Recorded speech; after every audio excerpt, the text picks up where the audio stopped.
Vietnamese Coast Guard 8003, South China Sea, CNN. It takes a long time to get to the middle of nowhere. For a contingent of almost 40 reporters, hours of waiting both on land and then at sea preceded a trip to one of the world's most hotly contested areas of maritime real estate. The Vietnamese government had been at pains to keep this media trip under wraps, keeping print, online and broadcast journalists from Asia and the United States guessing as to the day and time of departure. That secrecy may have been for naught. At a pre-departure briefing we are told that while the Vietnamese Ministry of Foreign Affairs has not formally informed its Chinese counterpart of the presence of journalists in the area, a Coast Guard official mentions that chances are China knows about it.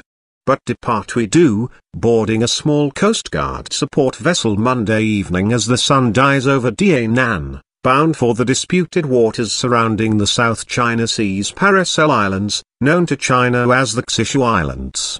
China's controversial installation of an oil rig in these waters at the beginning of May sparked protests, some of which turned violent, in Vietnam and statements from a variety of world leaders, urging the two sides to resolve this dispute quickly and without bloodshed. Read, Chinese ships reach Vietnam to evacuate citizens. One side, at least, appears to be in agreement. The Vietnamese Coast Guard are committed to resolving the situation peacefully, says Hong Tuan An, the captain of the supple ship upon which we hitch a ride. Strictly utilitarian, our sturdy ride boasts one 125mm cannon on its prow and two 14.5mm guns aft.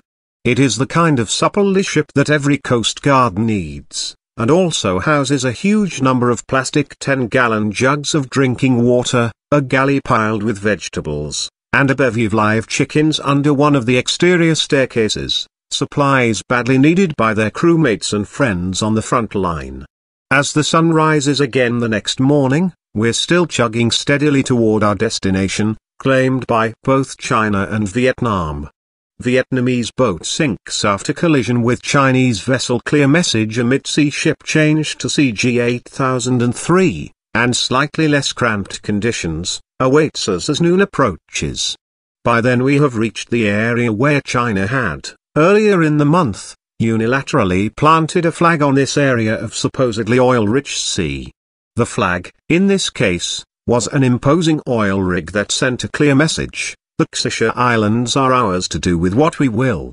Read, how an oil rig sparked anti-China riots in Vietnam. No buoys mark the territory, and there is no landfall in sight, just a shimmering expanse of deep water, albeit one with the promise of fossil fuel riches beneath.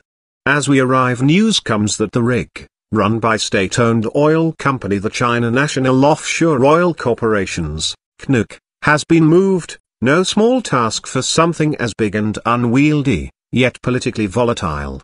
The operation to move the structure began on Monday morning and was completed by 10:30 p.m. local time, just hours after our voyage began, but, equally, hours before we arrived in the zone. Approaching the area, dots on the horizon become ships, which then become a flotilla, or perhaps more accurately two separate flotilla, of both Chinese and Vietnamese commercial and Coast Guard vessels.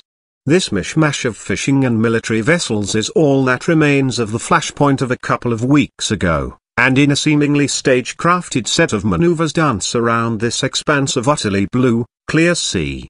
Aggressive foghorns, it's a lively affair, alternating between angry, static rhetoric that informs the Chinese that they are in violation of international